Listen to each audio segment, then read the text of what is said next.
श्रीमद् भगवत गीता में श्री कृष्ण जी कहते हैं, कठोर व्रत अंगीकार करके कुछ लोग अपनी संपत्ति का त्याग करके, कुछ कठिन तपस्या द्वारा, कुछ अष्टांग योग पत्ति के अभ्यास द्वारा अथवा दिव्य ज्ञान में उन्नति करने के लिए वेदों के अध्ययन द्वारा प्रबुद्ध बनते हैं।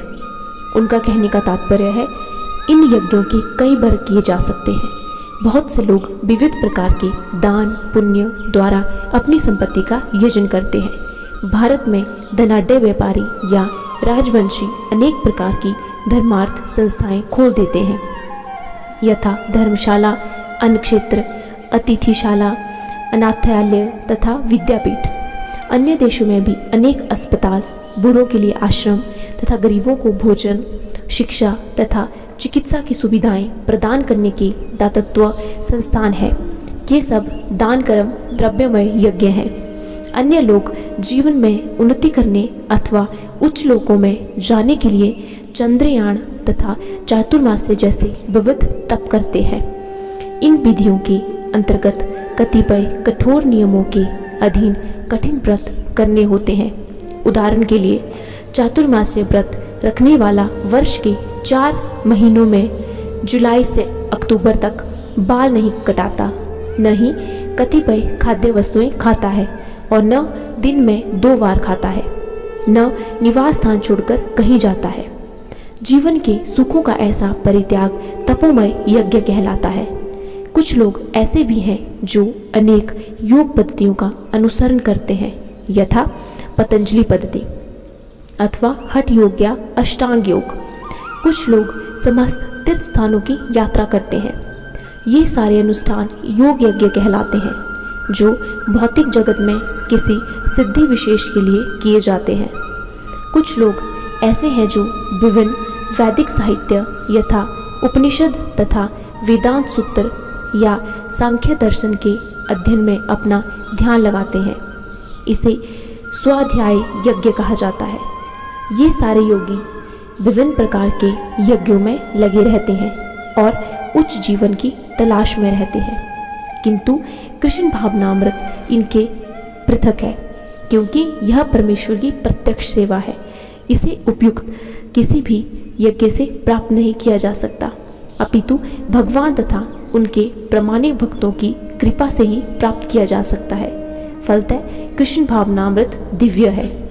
अन्य लोग भी हैं जो समाधि में रहने के लिए श्वास को रोके रहते हैं, जिसे प्राणायाम कहते हैं। वे अपान में प्राणों को और प्राण में अपान को रोकने का अभ्यास करते हैं और अंत में प्राण अपान को रोककर समाधि में रहते हैं।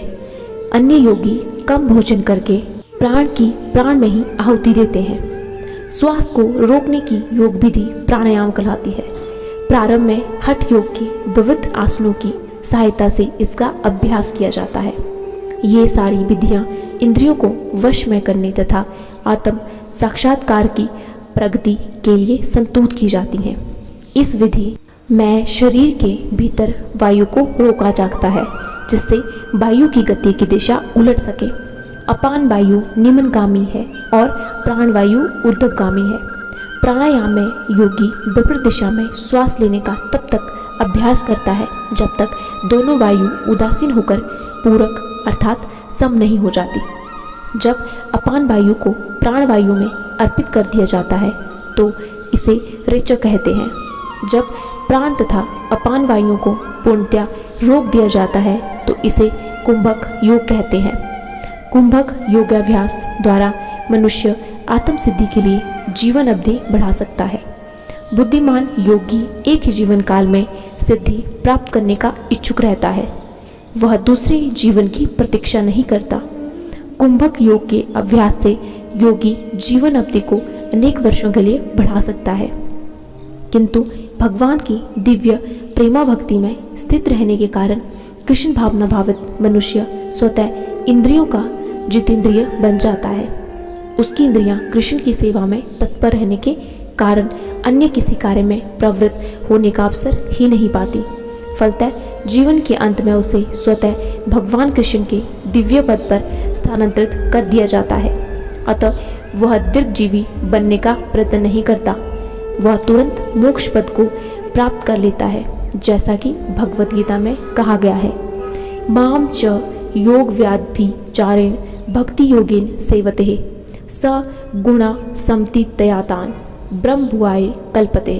अर्थात जो व्यक्ति भगवान की निश्चल भक्ति में प्रवृत्त होता है वह प्रकृति के गुणों को लांघ जाता है और तुरंत आध्यात्मिक पद को प्राप्त होता है।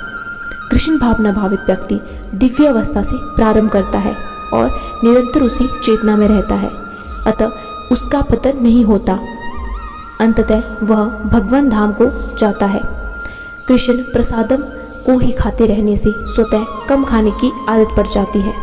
इंद्रिय निग्रह के मामले में कम भोजन करना अत्यंत लाभप्रद होता है और इंद्रिय निग्रह के बिना भव बंधन से निकल पाना संभव नहीं है। तो आज के श्रीमद् भगवद गीता ज्ञान से हमने यह निष्कर्ष निकाला कि चाहे मनुष्य कठोर व्रत करे, प्राणायाम करे या कुंभक योग करे, उससे सिर्फ उसकी आयु की वृद्धि होती है, न कि कृष्ण की प्राप्ति।